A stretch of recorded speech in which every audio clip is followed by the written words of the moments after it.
Nursery మేళాలో plants కొనుక్కొని నీలోఫర్కి చాయ్ తాగుదామని వచ్చాము. కానీ ఇక్కడికి వచ్చాక మనసు మార్చుకొని కాఫీ ఆర్డర్ చేసాము, ఇంకా బన్ మస్కా కూడా. ఇక్కడ స్ట్రాబెర్రీ చెట్టు కొనుక్కొచ్చాము. ఫస్ట్ టైం ట్రై చేస్తున్నాము. పాట్లో సాయిల్ మిక్స్ చేసి పెట్టాము, చూద్దాం ఎంతవరకు వస్తుందో. స్నూపీ కూడా చెక్ చేస్తుంది ఏం ప్లాంట్స్ నాడుతున్నామా అని. ఎండలో రిలాక్స్ అవుతుందన్నమాట. ఇంక ఇక్కడ సక్లెంట్ ప్లాంట్స్ అయితే చాలా ఉన్నాయి, వెరైటీస్ భలే ఉన్నాయి అసలు. మరి ఎంతవరకు సర్వైవ్ అవుతాయో చూడాలి.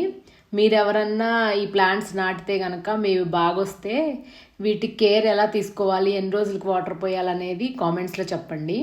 ఇక్కడ స్నూపీ రిలాక్స్ అవుతుంది. ఇంకా వీటిల్లో 60 రూపీస్ నుంచి 100, 150 పాట్స్ 150లో ఉన్నాయి, 200లో ఉన్నాయి. ఎక్కువ కాస్ట్లో ఉన్నాయి, కొంచెం తక్కువ కాస్ట్లో కూడా ఉన్నాయి. చాలా వెరైటీస్ ఆఫ్ సక్లెంట్ ప్లాంట్స్ అయితే ఉన్నాయి అన్నమాట. ఇంకా అవన్నీ పెట్టేశాము. నా దగ్గర కొన్ని పాట్స్ ఉన్నాయి, ఆ పాట్స్లో కలిపి మిక్స్ చేసి పెట్టేశాము అన్నీ.